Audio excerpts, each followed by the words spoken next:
Love marriage वाली बहू। सुबह का वक्त था और सरला जी काफी उदास चेहरा लिए हुए पार्क में बैठी हुई थी। तभी उनकी सहेली सुमन वहां पर आती है। क्या हुआ सरला जी? आज मॉर्निंग वॉक करने का इरादा नहीं है क्या? इस तरह चुपचाप क्यों बैठी हैं? आई तो थी ये सोचकर कि पार्क में जाकर थोड़ी देर पहले टहल लूंगी, लेकिन क्या करूं, मन ही नहीं कर रहा। अरे सब ठीक है, तो इतनी परेशान क्यों नजर आ रही है? नहीं नहीं, ऐसी तो कोई बात नहीं है, सब ठीक है। अरे भाई, अब तो आपको खुश नजर आना चाहिए। अभी कुछ महीने पहले तो बेटे की शादी हुई है, घर में नई बहू आई है, आपके चेहरे पर तो रौनक नजर आनी चाहिए। अरे छोड़ो भी, आजकल की बहुओं के बारे में क्या बताऊं आपको। क्यों, क्या हुआ बहन जी? कोई परेशानी है क्या? कुछ किया क्या बहू रानी ने? अरे भाई, अभी तो शादी को 6 महीने हुए। अब आपसे क्या छुपाना, आप तो जानती है मेरे बेटे ने लव मैरिज की है और मुझे ना इन लव मैरिज वाले बहुओं पर बिल्कुल भरोसा नहीं। ना जाने कब मेरे बेटे के कान भर दे। अरे लेकिन सरला जी, आपके बहू बेटा तो आपके साथ ही रहते हैं, फिर आपको इस बात का डर क्यों है? पता नहीं क्यों बहन जी, अभी तो मुझे अपनी बेटी दीपाली की भी शादी करनी है। बस इसी बात को सोचकर परेशान रहती हूँ। ये लव मैरिज वाली बहू पता नहीं कितने दिन परिवार में एडजस्ट कर पाएगी। कल को अगर बेटे को लेकर दूसरी जगह चले गई तो क्या होगा? अरे हाँ, याद आया, दीपाली तो दिल्ली में नौकरी करती है ना? हाँ हाँ, बहुत अच्छी नौकरी लगी है उसकी। और आप किसी से कहना मत, अपने ऑफिस में साथ में काम करने वाला कोई लड़का उसे बहुत पसंद है, बता रही थी मुझे। लेकिन अभी तो आप कह रही थी कि आपको लव मैरिज और इन सब में भरोसा नहीं है।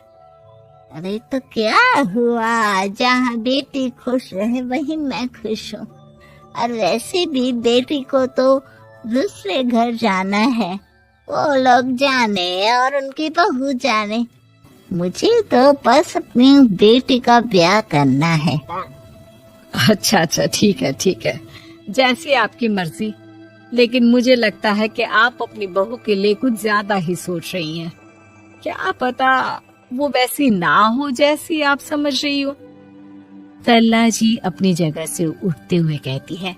अब ये तो भगवान जाने, बस मेरी बेटी दीपाली की शादी उसकी पसंद से हो जाए तो मैं गंगा नहा लूं। चलिए, बहुत देर हो गई है, मैं भी अब घर जाती हूँ। अच्छा अच्छा, ठीक है, मैं भी चलती हूँ। अगले दिन जब सरला जी अपने घर पर बैठकर चाय की चुस्कियां ले रही थी, तभी उनकी बहू वहां पर आती है। मम्मी जी, मैंने एक जगह नौकरी के लिए अप्लाई किया था और वहाँ से सब कुछ पॉजिटिव आया है। मैं भी नौकरी करना चाहती हूँ ताकि घर के खर्चों में थोड़ा हाथ बटा सकूं। अरे बहू, तुम्हें नौकरी करने की क्या जरूरत है? मेरा बेटा अच्छा खासा कमाता है, क्या तुम्हें किसी बात की कोई कमी है? तभी सरला जी का बेटा वहाँ पर आता है। नहीं माँ, उसे किसी बात की कमी नहीं है, लेकिन वो इतनी पढ़ी लिखी है और अगर नौकरी करना चाहती है तो हमें उसे नौकरी करने देना चाहिए। कुछ पैसे घर में आएंगे, हम सबकी मदद हो जाएगी। तुम तो ऐसे कह रहे हो बेटा, जैसे ये घर तुम्हारी पत्नी की कमाई पर ही चलता है। अरे नहीं नहीं मम्मी जी, इनके कहने का ये मतलब नहीं है। बस मेरी ही नौकरी करने की इच्छा थी, इसलिए आपकी परमिशन चाहते हैं। अब भाई, मेरा बेटा तुम्हें लव मैरिज करके घर में लाया है, मैं तुम्हें कुछ कैसे कह सकती हूँ? जो मर्जी आए करो।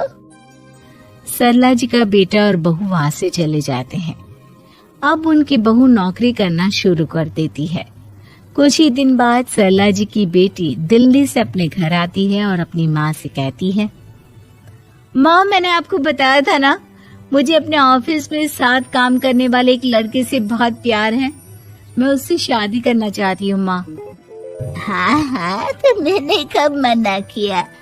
अगर तुम उसे पसंद करती हो तो उसके घर वालों को कहो, हम आपस में बात करके तुम्हारी शादी तय कर देते हैं। अरे लेकिन माँ, एक बहुत बड़ी परेशानी है। क्या परेशानी है बेटा? माँ, वो लड़का बहुत अच्छा है, लेकिन कुछ ज्यादा ही पैसे वाले घर से उसके माँ बाप। उन्हें मेरे और उसके रिश्ते से वैसे तो कोई परेशानी नहीं है, लेकिन वे चाहते हैं कि शादी 5 स्टार होटल में हो। अरे ऐसे कैसे? हम तो मिडिल क्लास लोग हैं। हमारे लिए 5 स्टार होटल में शादी करना कोई आसान काम थोड़ी ना है।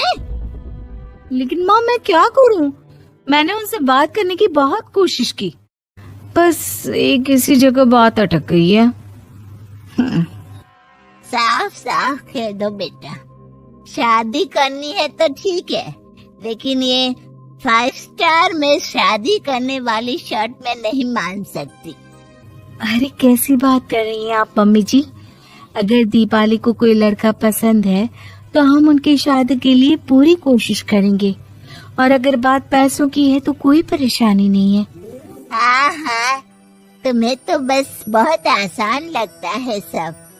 जिस तरह तुमने मेरे बेटे से इतनी आसानी से शादी कर ली, सारे काम उतने आसानी से नहीं होते। समझ में आया? हर काम करने में पैसे लगते हैं।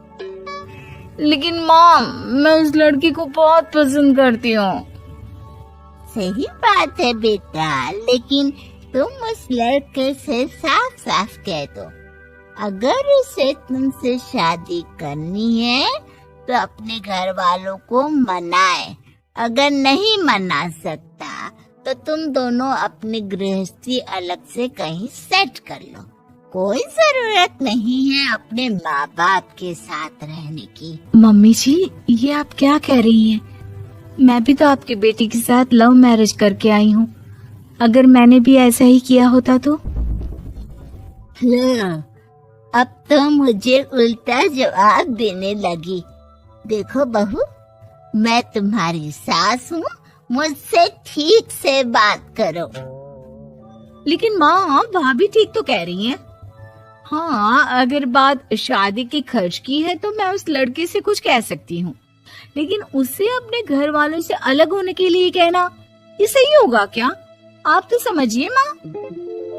और वैसे भी मम्मी जी, मैंने कुछ महीने पहले जॉब करना शुरू कर दिया था और अपनी पूरी सैलरी बचा कर रखी है। आप चिंता मत कीजिए, मैं दीपाली की शादी में कोई कमी नहीं होने दूंगी। तुम अपनी सारी तनख्वाह मुझे मेरी बेटी की शादी का खर्च करने के लिए दे दोगी?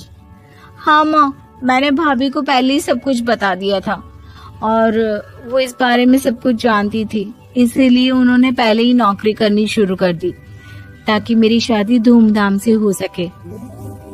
तभी सरला जी का बेटा वहाँ पर आता है। देखा माँ, जैसा हम हर समय समझते हैं वैसा होता नहीं है। आपको लव मैरिज करने वाली बहू से नफरत थी ना, लेकिन अपनी ही बेटी की लव मैरिज पर आपको कोई एतराज नहीं था। ये तो गलत बात है ना? हाँ बेटा, सही कह रहे हो तुम। बहू, मुझे माफ कर दो, मैंने तुम्हारे बारे में गलत सोचा। आज से मैं बहू और बेटी में कोई फर्क नहीं करूंगी, और अपनी लव मैरिज वाली बहू से तो बिल्कुल नफरत नहीं करूंगी।